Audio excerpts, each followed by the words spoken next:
Welcome to the Divine Feminine Podcast, where I am your host, Priestess Haneera Abounu. Welcome to the safe space.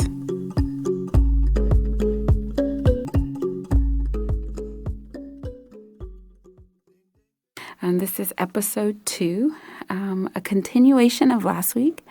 Last week, we started talking about my journey, being a priestess and how that started, because I got tons of questions over the years. How did you get started? How did you know this is the walk you were supposed to take? And so I started telling my story last week in last week's episode because you guys need to know a little bit about your host, who she is, where she come from, why is she qualified to do and say the things that she's saying on the airways, right? Why? What is her education, right? And so that's why I just wanted to get to know you, or you get to know me totally expose myself to you and tell you who I am in hopes of helping you in your journey, right? So this week, we'll just kind of pick up where we left off. But before we do, I wanted to kind of talk to some things and kind of go over some, say, definitions or give some understandings, because I don't know where everyone is spiritually, right? And so I want to be sensitive to that and kind of slow down a little bit for those who may be new to spirituality, just now starting their journey. It's okay. I don't want to go too far over anyone's head. And so with that, I know I talked a lot about me going into initiation. And it sounds so mystic, and it is. And it sounds so, unbelievable, or sometimes people in the media, it's demonized. And so I kind of wanted to explain a little bit about what initiation is and what it means to be an initiate, and some of the words that you'll hear routinely on my podcasts as we go past my journey and my story and qualifications, blah, blah, blah, and go more into other topics within the divine feminine, talking about the family structure and the female energy and all of those things. So in setting the foundation with episode 2, what is initiation? What does that mean, right? So initiation is the act or action of admitting someone into a secret or obscure society or group, typically with a ritual. And that's a very broad overview, as I share some of the highlights and highlights of initiation. This definition is definitely broad and definitely on point. So initiation is just that. It's someone being added into a secret society, or given a secret knowledge, right? And that knowledge isn't given to everyone in the masses. It's a preserved knowledge that people, temple keepers, or even if it's not a religious initiation, there's other initiations out there. It's just a secret knowledge, a knowledge that's not commonly known, that you are being adopted into within that society, right? And what does it mean to be an initiate? So to be an initiate is simply to be an adept, or a person who has been adapted into a secret society or group. And that's pretty simple, pretty basic. If you guys have questions, you can give me your questions online, and I'll answer them, or you can schedule a session with me and we can kind of dive deeper on that. But then the other one I wanted to go over, that's just one definition, right? So the other definition of initiation is an act of beginning something. And that's important because one of the things that the priestess that initiated me said, because I was like, well, how long does it take to become a priestess? And she said, you will always initiate. You will always be initiating. And that kind of bursted my bubble, right? Because in the West, we hear people saying, oh, yeah, I did my initiation. I did this, and now I'm, a priest, and I've been doing this and that. And it's just like, okay, well, how long do I have to study and learn before I have the same, knowledge, skill set, credentials to be able to do what you do? Well, she said, you know what? Initiation is lifelong. And when she explained that once you go through the first initiation, so many other initiations open up to you. And I didn't understand what she meant at first, but I just kind of tucked that away in my knowledge bank and just said, okay. But that's so true. Now where I am today, I do initiations, and it's like what we would say on the West, like, this is such a bad analogy, but it's almost like in academia, how you keep taking classes, and we call it higher learning, right? So you get your degree, and then after your degree, you have continued education, and you keep learning, and you can branch off into your field, into different, say, subsects of your field to have a more specialized skill set. And that's the way it is in initiation. You have your foundation, which is the first initiation that you go through. And that initiation lets you know who you are. What are the energies that you came to this earth in this existence with? Are you a reincarnation of an ancestor? Are you a reincarnation of a divinity? What special things, gifts, and abilities, traits, characteristics, masculine and feminine energy, what came with you when you were born? We don't know those things. We're not given that when we leave the hospital. We're given a birth certificate. And so the purpose of your first initiation is to figure all that out, right? Who am I? Who am I? What did I come with? What special gifts and abilities did I come with? Now, most people in indigenous lands, they go through initiation earlier than I did. I'll tell you that. The children go through initiation, and even more than that, the parents, when the child is conceived and the mother knows she's bringing forth an ancestor, she will get certain readings and divinations done so she knows who she is carrying and who is going to be, who their family will be welcoming. And so that's what the first level of initiation is. And so that is fundamental to the human being, no matter who you are and where you come from.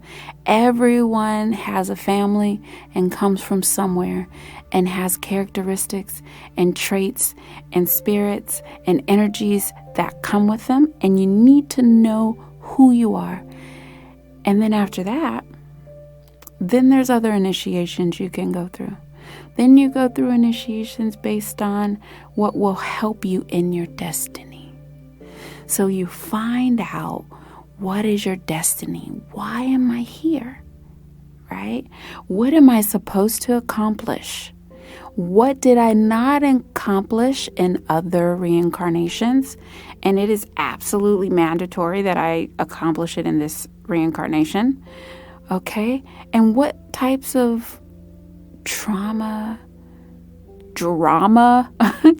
and drama, did I have in my past lives? Tell me about, my past life so it will help me in this life, right? These are all parts of initiation and higher learning that you can go through. And then based on all that information's given, then okay, well, I need to initiate further with this divinity or with this specialty. I need to learn this, or there's this craft that's calling to me. And so you just go further. Sometimes, in my case, which you guys will learn about later, there's times that divinities call you. There's times that certain divinities, energies, gods, powers that be want to interact and work with you. They want to go with you on your journey. They want to help you fulfill your destiny. Did you come to this reincarnation, this existence, this dimension? Did you come to this life with them? No, you didn't. You didn't at all. But now you're here, and because of the life that you live, the quality that you exude, and the mission that you have, there's something about you that will attract you to a divinity.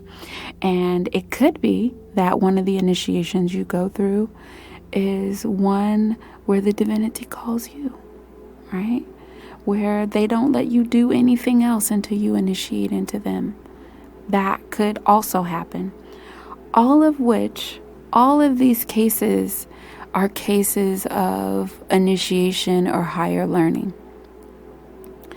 In traditional African societies, education, knowledge, family history, world history, cultural norms, traditions, did I say that already?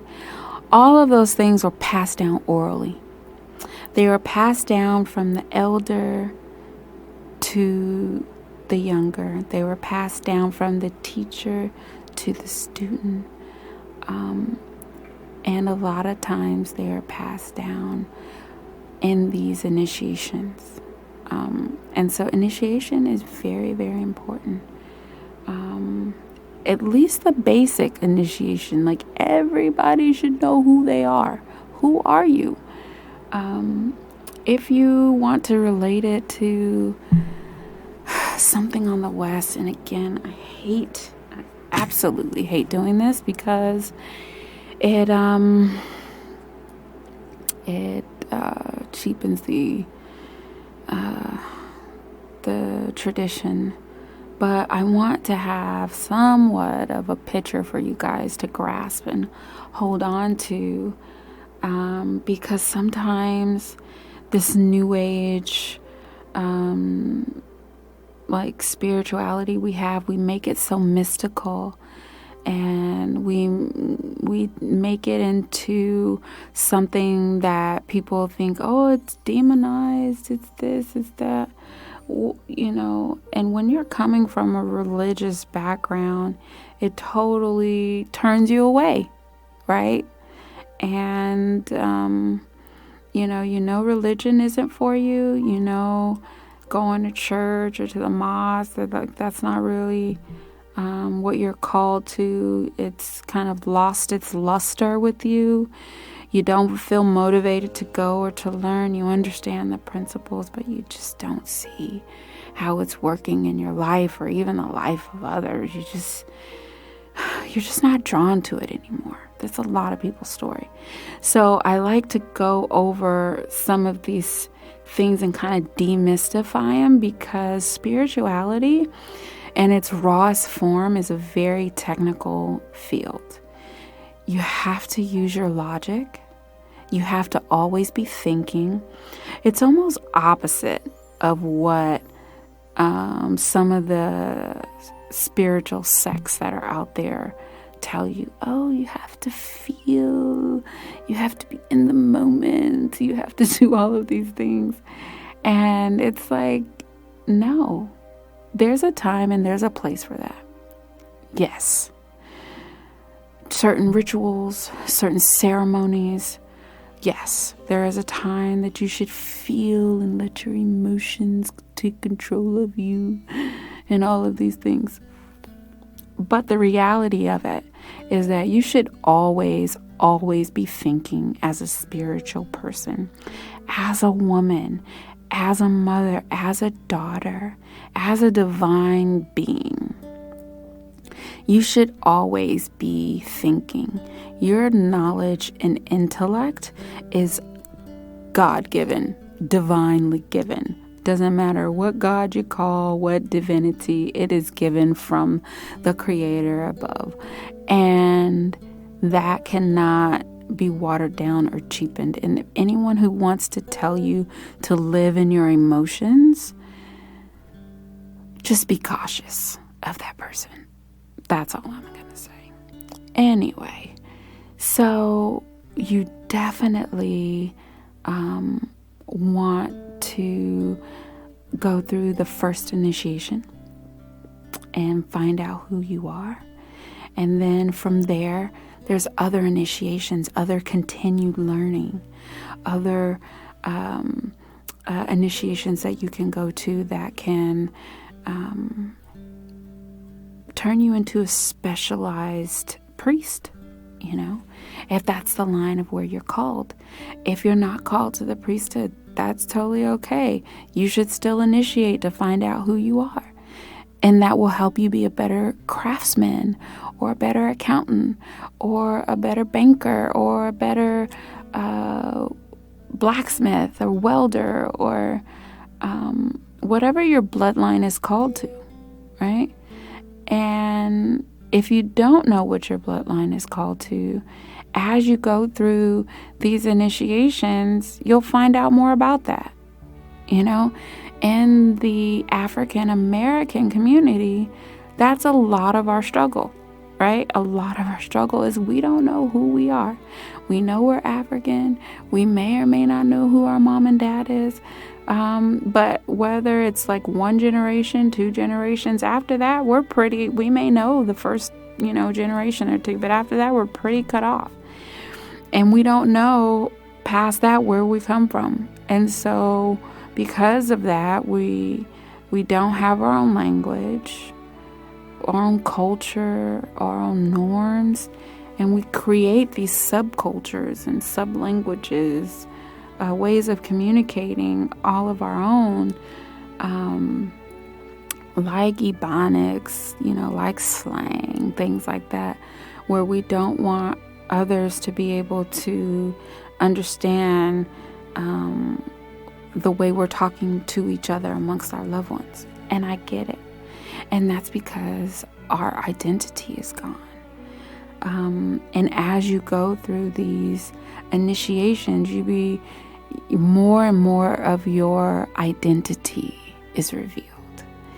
And the reason you get more and more of your identity is because it's in that your power is given to you. So we must know who you are in order to tap into your power, and give you those abilities as a priestess, as a priest, right? Because those abilities, in religion, they like to say, oh my, you're gifted from God.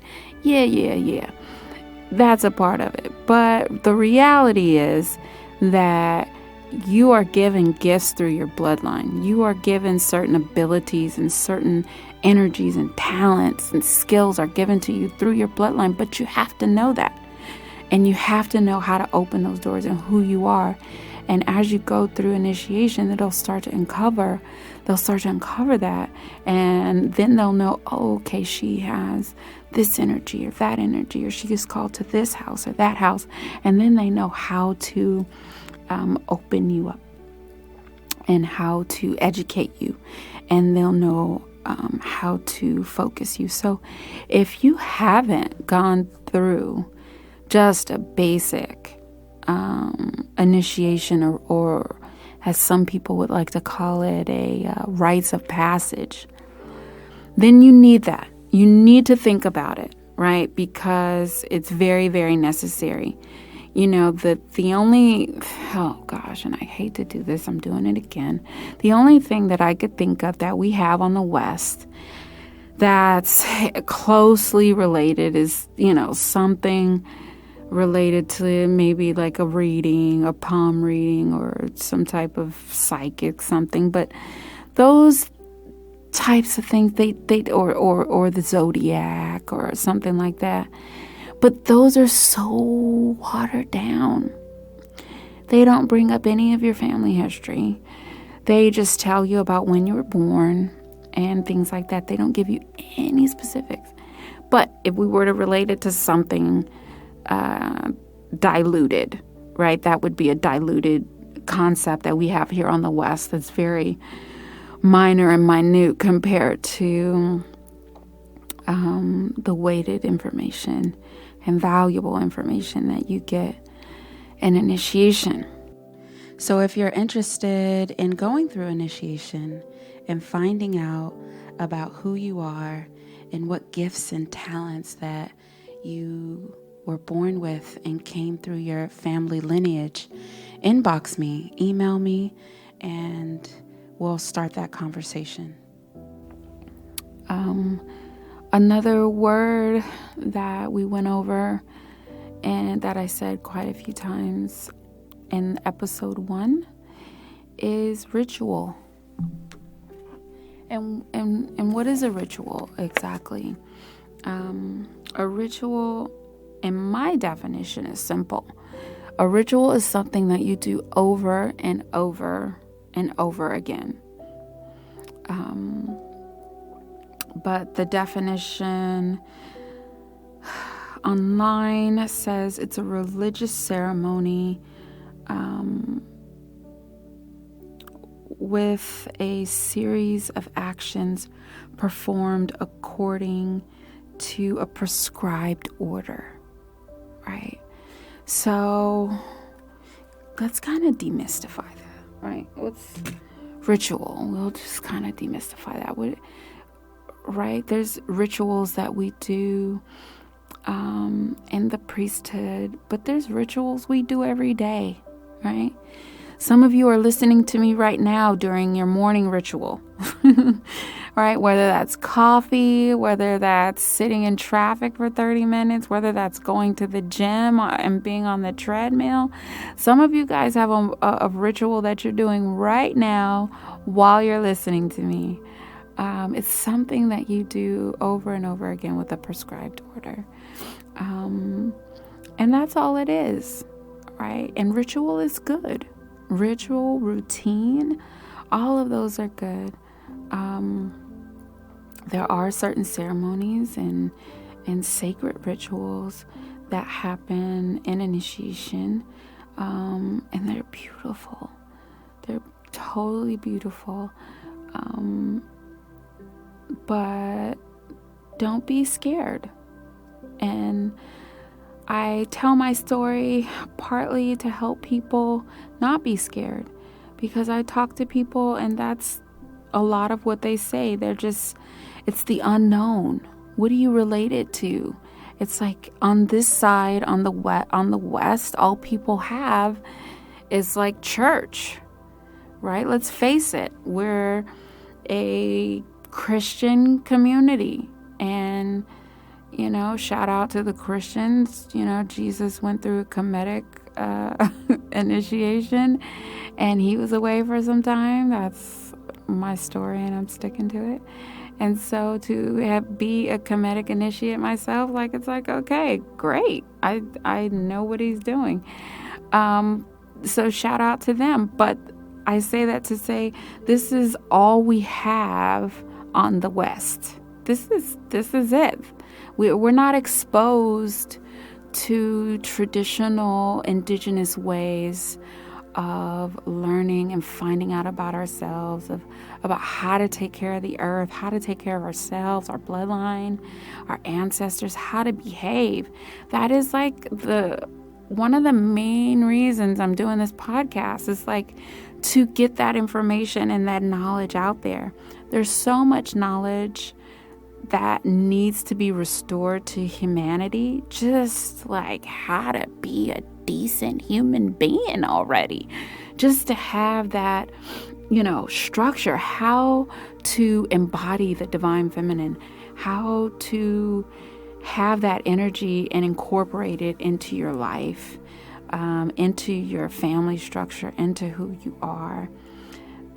Is valuable. And as we get deeper into this, I know there'll be a lot of women listeners, but it's not, the divine feminine energy is not exclusive to women.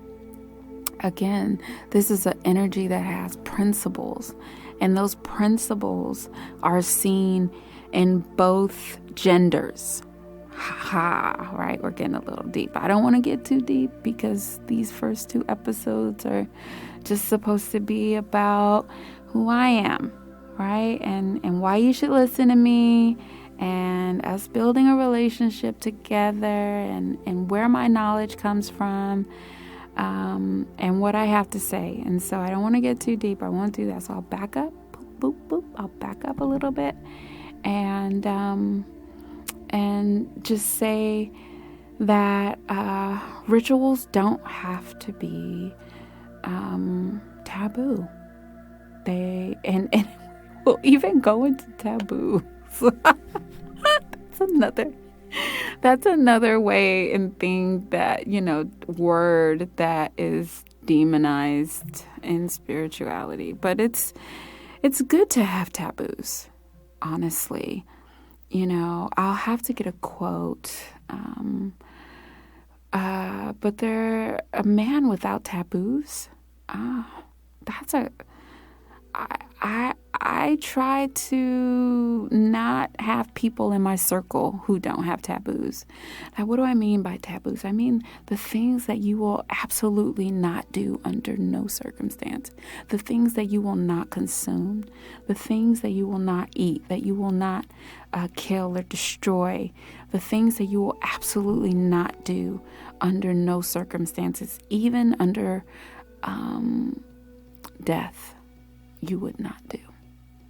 I don't hang around people who don't have taboos. And why is that? Because as a spiritual being, you have to get to the point to where you have discipline and you live by a certain guidelines and moral code. And that's the way you walk. That's the way you step. You protect your purity, so to speak. You protect your goodness. You protect your light. And there's certain things that you do at a very basic or fundamental level to help you do that. Some of which is by adhering to certain taboos, right? Certain things that I will just never, there are certain things I just will not do. And if that means that I have to start again in another reincarnation, then that's what it would have to be. There's certain things I just wouldn't do. And those go with my taboos, with my principles. There's just certain things I'm not willing to budge on. So we went over the definition of initiation. We went over the definition of being an initiate. And we went over what it means to do a ritual. What is a ritual? We went over that. Those were just a couple definitions, couple words that I wanted to kind of pull out and talk about, because I think that's important. I don't know where each of you are in your walk and in your journey. And I want to be sensitive to that. I want to be able to speak to the newest of journeymen and the most experienced also. And so wherever you are on that spectrum, I want you to be able to gather something from this podcast. So I just had to take a moment and kind of slow it down and kind of go over some of those basics because I think it's necessary. So in last episode, we were left off with my family. It's just balls of chaos. Things were destroying. There was destruction and chaos and unperceived order going on in my life. And it was the breaking down of an old cycle. And little did I know at the time, but the beginning of a new cycle. And that's where many of us are today, with the crisis going on, with the coronavirus and quarantine, and many of us have lost our jobs, lost our loved ones. We're faced with understanding or coming to terms with one cycle or way of life may be ending for us, but knowing that a new cycle or new way of life is starting. And so my marriage had broken down. My business was breaking down. And everything that I had built my not understanding, but I built my world right around these two restaurants that I had. Having perfect credit, having nice cars, credit cards, all of these things in Western society, right? I was the ideal model in my community. Me and my husband, people would use us as examples. Look at this couple, entrepreneurs, family people, married, running their marriage and business together. All of these things I had built my life around were now crumbling and had crumbled. And little did I know, but it was very necessary. It was very necessary. Those of you who know about cycles and ebb and flow, and the way the universe works, there is no way you can start a new cycle in your life and the old cycle does not end first. Just not going to happen. Why is that, Priestess? Well, there's just certain universal principles, and we can get into them later. But there's just certain universal principles that are at play, and they're bigger than you. They're bigger than me. It's bigger than us. It's the foundation in which existence was built. And now knowing that, I have more comfort when I see things break down in my life or start to go down that path. I know, okay, well, this time is coming to an end. But at that particular time, I had no idea. And so I was a little frantic, but still had the courage to move forward. And so that's where we left off in last episode, was with my everything that I had held on to in this lifetime being destroyed, and me on the brink of going into the initiation camp. And that was a scary period. But when the divination and ancestral call came through, And what do I mean by divination? Let me break that down a little bit. So by divination, to divine or give a divination is to tap into certain energies and to read those energies. You can do divinations and read into the future. You can get information about the past. You can go into the far future, the near future. And there's different types of divinations. There's different types of divination tools or methods. There's different type of, depending on the priest you are, there's different types of ways to divine. And so that whole process is vast, and we could do a whole segment on divinations. And so that's just a general term. You may call it like a psychic reading, but I don't like that term. I think it plays down traditional sciences, and traditional people who have gone through initiation and have been taught a specific skill set. I think to just lump it under some Western term of psychic is disrespectful. So I don't like to use that. But I will say it this one time because I want the listeners to have some type of idea about what I'm talking about as I tell this story, something to relate to. Because I acknowledge that maybe your paradigm, you may not know what a divination is.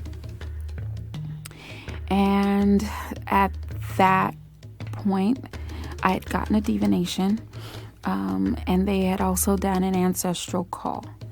Now, what do I mean by ancestral call? So, calling ancestors, this is something that is done in different traditional priesthoods, is where they will do a divination process where they, I don't want to say a divination process, they will do a spiritual ceremony where possession happens. And don't be scared, again, when I use some of these terms, and I'll demystify them for you. It's fine.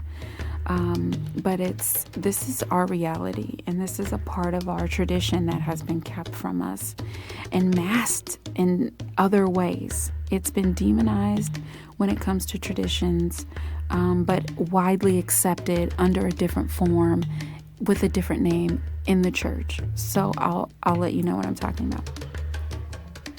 So with the ancestral call, there is a ceremony that will happen where a particular ancestor or divinity is called upon, and that particular ancestor will take a physical form, and that physical form will be the priest.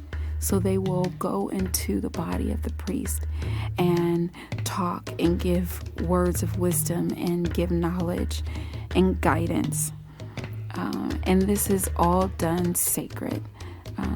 This is done by technicians and priests who have been taught how to do this and have been called and have the specific bloodline that can do this, right? This isn't just something you see at Venice Beach, right? This isn't just something, you can go into your psychic store and find out how to do. Like, there's a process and an initiation to this. So if having a divination sounds interesting to you, inbox me and we can start that process. Both of those processes had been done, and words had come forth that it was favorable for me to move forward. I should move forward because I was championing traditions. I was standing for traditions. I was standing for the ways of our ancestors as African people, and they wouldn't let me fail, because to let me fail would mean that traditions is a failure, and traditions don't fail. The traditions isn't a lie. And so that's where we left off last week, with me making the decision to keep moving forward. Even though this old cycle of life and everything that I knew to be was ending, I was still moving forward into what I now know to be the new cycle of my life. Now, what do I mean by ancestral call being repackaged, demonized on the traditional end, but repackaged into the Christian church? Well, and this is from my experience, right? And I'm a priestess, I'm an initiate, and I've seen a lot. And prior to being a initiate and a priestess, I was a PK, right? And a lot of you know what a PK is. I was a preacher's kid, right? I come from a line of ministers in the Christian church. And so I was the kid that was there, Sunday morning, Sunday afternoon, Sunday night. I was there on Wednesday for Bible study, Thursday for choir rehearsal, Friday for, Friday service. And I was there feeding the homeless on Saturday morning. And I was there every time the church doors were open. That was just the way I was raised as a kiddo. And that's a whole nother story or segment to say how I transitioned from that life to this, maybe in a future podcast. But I say that to say that I've seen a lot in church, and what they do in church, we see it as and this was more back in the day. I haven't been in church recently. Maybe it still happens, but there would be times during,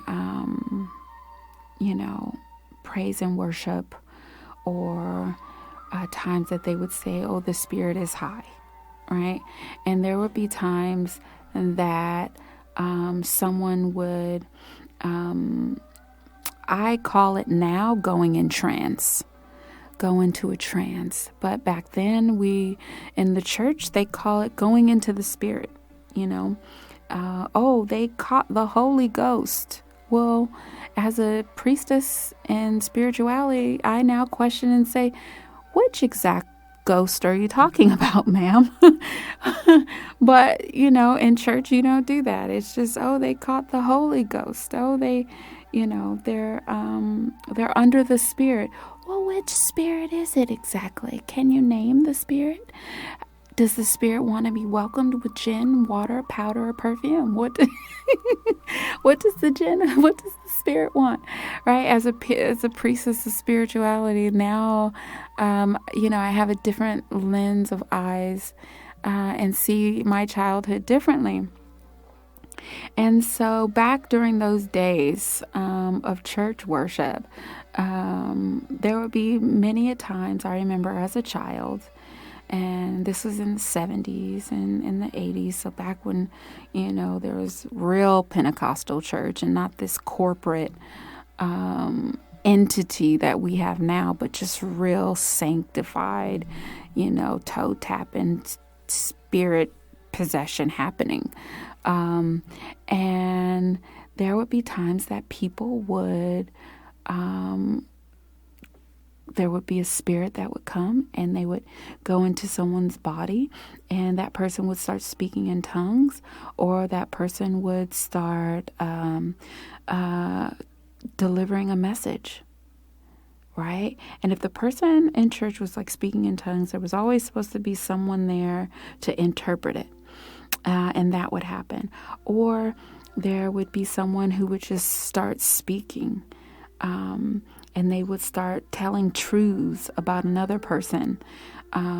This and this and this happened in your week, and you need to do this, or your daughter is sick and you need to do this, or you need to call your son immediately. There would be a person that all of a sudden they didn't know why or what had come over them. Again, in the church ladies would say, "Oh, she's under the spirit," or he's under the spirit, and they would do that.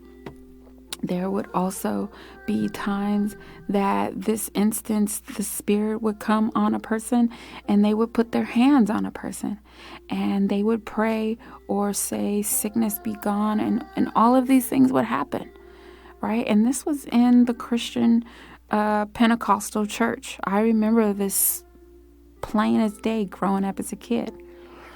And like I said, the 70s and the 80s.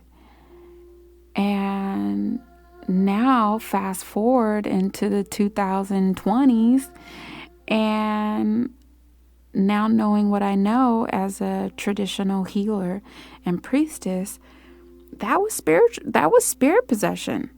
That is spirit possession, and it's repackaged and given to you as the Holy Ghost. Okay? And so don't be scared of that term. When I say there's an ancestral call and the priest, the trained, initiated priest takes on a spirit and delivers a message. In this particular setting, in the traditional setting, it's more structured.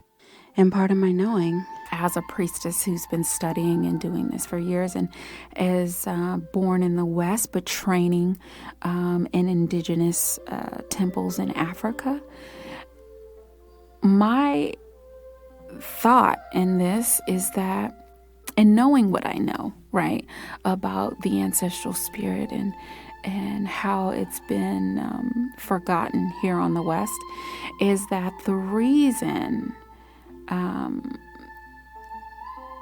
they were able to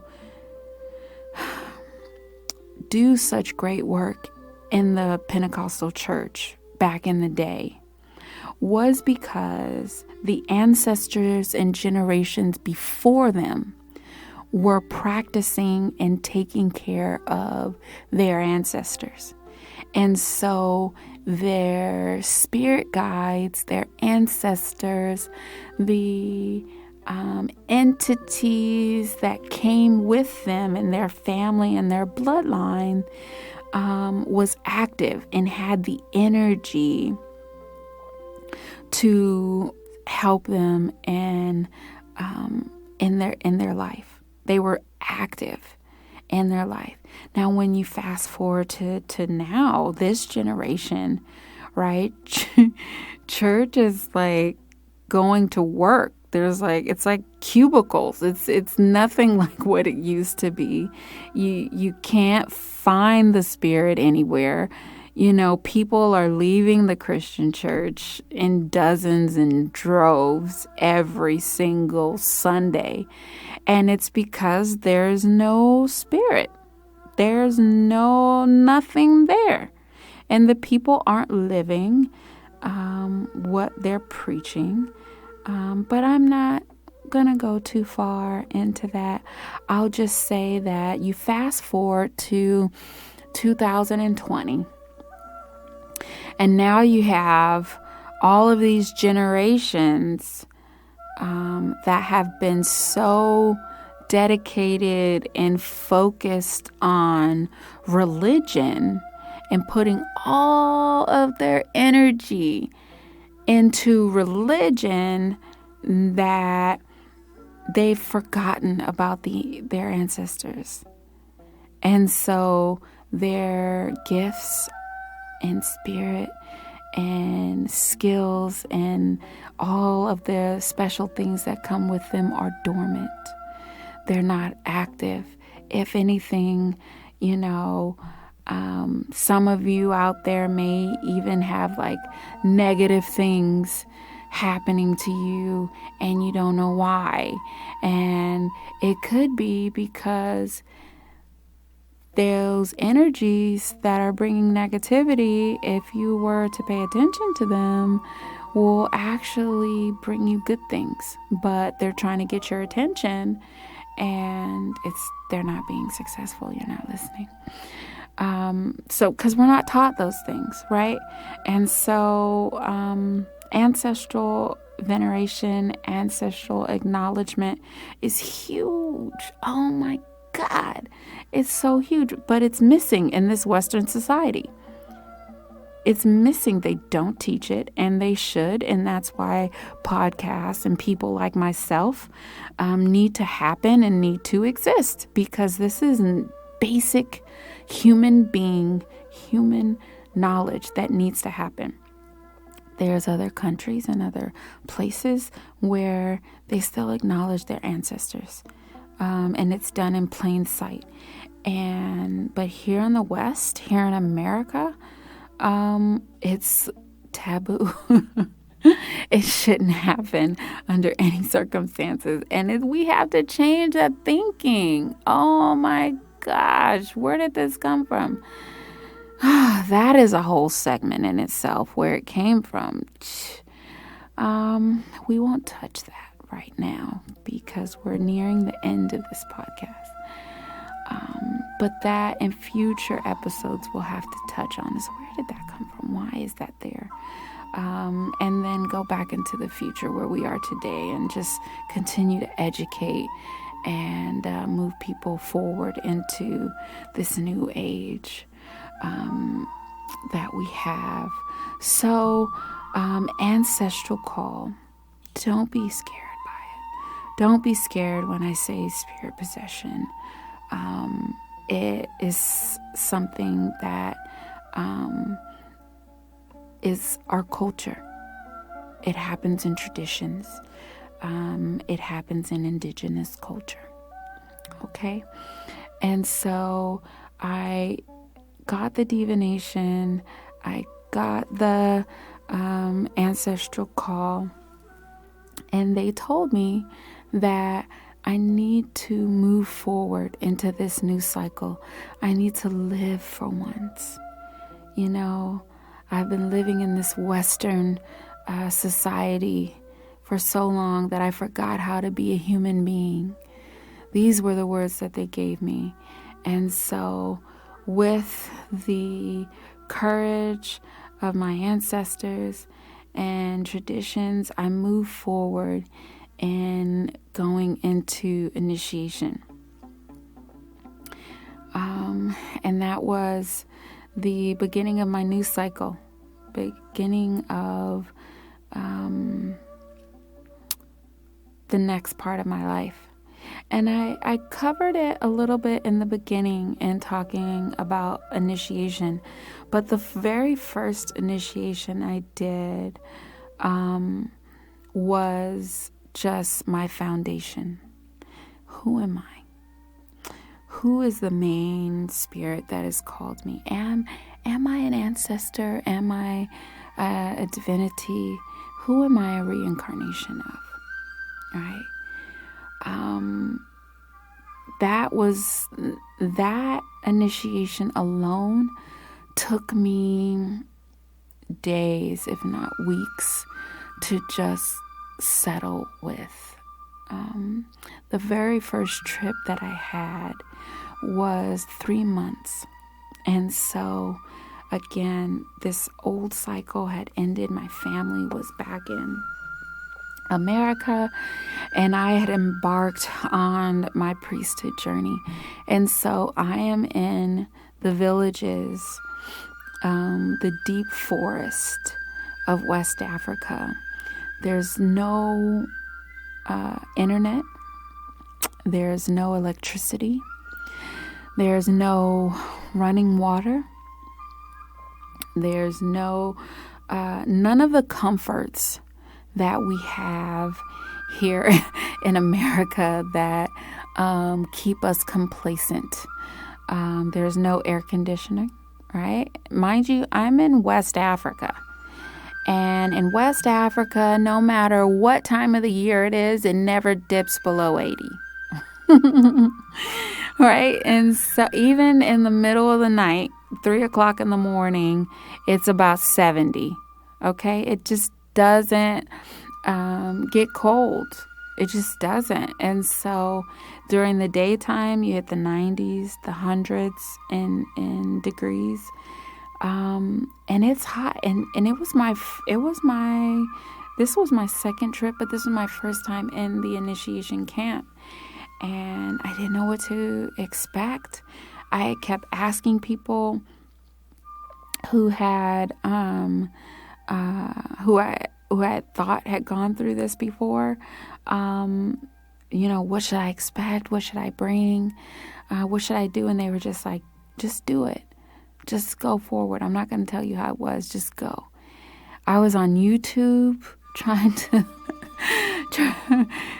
find videos of initiation and trying to see what it might be like and what I should bring, and nothing could prepare me for the experience that I had. It was a wonderful experience, not because the instances and the 3 months there were comfortable. It was a wonderful experience because of the mindset that I had going into it. I was determined to come out of it. I was determined to come out of initiation with everything that I was supposed to have, right? Whatever that was. I just knew I had to keep moving forward. And that was it. And my family had told me that don't make all this that we're going through, all this suffering we're going through for nothing. Be successful. And I could not come back, for one. And I couldn't not come back successful because they were counting on me. They were just like, yeah, it's tough here, but it's worth it if we know that you're succeeding. And that was a side of my family. Like, I was like, wow, these are my kids. I raised them to be this way. Yes. Okay. Score. And so that was powerful. I was determined. So initiation, was it tough? Yes. Was it uncomfortable? Most definitely. Was it challenging? Yes. Is it built and designed to be that way? Yes. And part of that is in knowing, again, these universal principles. You cannot pull anything out of existence, right? Existence is full. Existence is full. You cannot pull anything out of existence without giving something first. That is a principle. That is an absolute principle. There has to be an exchange of energy. So here I was going through initiation, pulling this knowledge, pulling this power. I had to give some sweat. I had to give some pain. I had to give some sweat equity. I absolutely had to give that in order to pull. Now, my mindset, my determination, a lot of that was given to me through my first initiation. All right, my first initiation I went through here at the States was through the Air Center, and they taught me humility. They taught me perseverance. They taught me how to be a servant, right? And how to serve. And that is big, huge, as an initiate going to a land where I wasn't raised, even though I'm from that land, and trying to adapt and not knowing the indigenous language or some of the customs and ways. I was very vulnerable, but I had to check myself and everything, check myself. My arrogance how can I think I know how to pour a bucket of water, right? How could I just think I know? No, ask, is this the right way to do this? Something so simple. I made sure to learn the process correctly, right? How do I get the water and put it on my head? And how do I do this and pour water? And something so simple. How do I wash? How do I do all of these things? Help me. Character traits that help me through initiation. And so I embarked on the next 3-month journey. And I went through about 3 initiations in that particular period. And that was the beginning of my priesthood journey. So me, Haneera Abounu, I received that name in my at the end of my U.S. initiation. And Haneera means warmth of the great god Ra, Haneera, and Abounu means purified by the goddess Nu. And so that's the name I use, Priestess Haneera Abounu. I have 2 other initiated names in the West. But in Africa, when I started my Vodun walk or priesthood, I was given 2 other names. When I came out, my name was Wedosi, daughter of Wedo. And then my second initiation, I was given the title Na, and my name was Ananasi Dohoso. And although my names are beautiful, and I love the way they feel in my mouth as they come out, the way I have to structure my tongue in order to get Ananasi Dohoso to roll off of my tongue, it's hard for people to say, quite frankly. And so when I go home to West Africa, they don't know me as Haneera Abounu. They call me my traditional priestess name. And so if some of you are wondering, like, oh, her name doesn't seem like it's a voodoo name, because there's a certain format for those who are initiated, for those who are in the priesthood. There's a certain format in which the names go. That's why. So that's why I go by Haneera, Priestess Haneera, because it's easier to reach the people, to help the people who need the assistance and need the knowledge. It's not about my ego or anything like that. So, I'll go ahead and end the podcast here for today. And I'll see you guys again next week for another episode of The Divine Feminine. I am your host, Priestess Haneera Abounu. To schedule a spiritual reading or life coaching session, or to order immune boosting herbs and tonics, please email divinefeminine.podcast@gmail.com. If you would like information on the spiritual awakening trip to Africa in July, please email haneeraabounu@gmail.com.